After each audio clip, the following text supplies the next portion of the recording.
Baltimore, Maryland setting a new record with, as you can see right there, 343 murders last year, making it the most per capita in that city's history.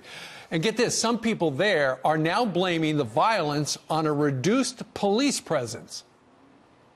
The police has distanced themselves, and the community has distanced themselves even further. But as a result of this, we don't see the policing, the level of policing we need in our community to keep the crime down in these cities that we are seeing bleed to death. Somebody who knows all about this is former Baltimore police officer Neil Franklin, joins us right now with reaction. Officer, thank you very much. So he's saying the reduced police presence has resulted in a higher murder rate. Well, why exactly is there a reduced police presence?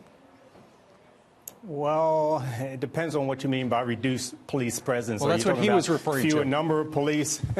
I guess he's talking about the lack of engagement. But you have to understand, Baltimore City just went through a Department of Justice investigation. And from that investigation, yeah, we discovered that there were a lot of improprieties, that there was, a lot of unconstitutional policing. But that's a leadership issue. That's a management issue.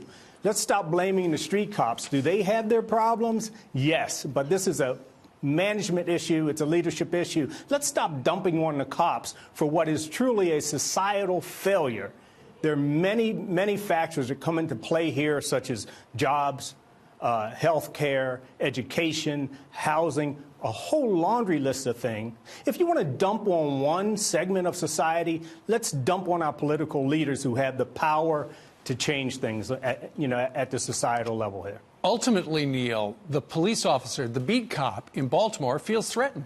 I mean, you look at after Freddie Gray, we've seen this all across the country after Ferguson as well. There are so many police officers who are reluctant to be proactive because they're worried they're going to wind up in the 6 o'clock news.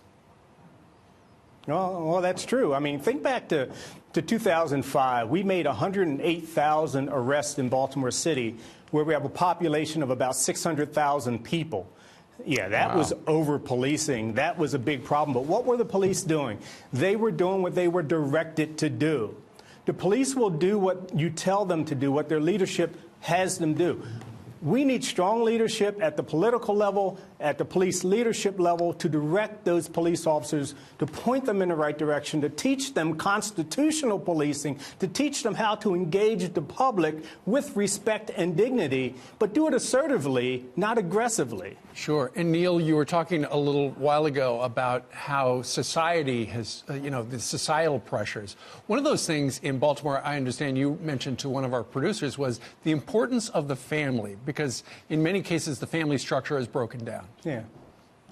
Yeah, it has. And again, there are plenty of reasons for this. And this didn't happen overnight. We're talking decades of decay in cities like Baltimore, where you don't have the support mechanisms for these families that truly need it.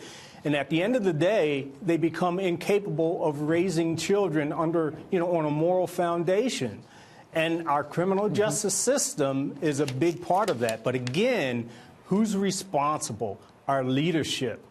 So you're saying don't blame the cops, blame the city, an unhealthy community, essentially. Oh, absolutely. But we got to dig deep to find out how these communities got to where they are with this decay and the disintegration of the family unit. And if we do that, let's put forth a long-term plan for fixing it, not a 2-year or 4-year plan in line with the next election. It's got to be a generational plan, 10, 15 years at least. All right. Tall order. Neil Franklin, former Baltimore police officer. Thank you, sir, for joining us live today. My pleasure. Thanks for having me.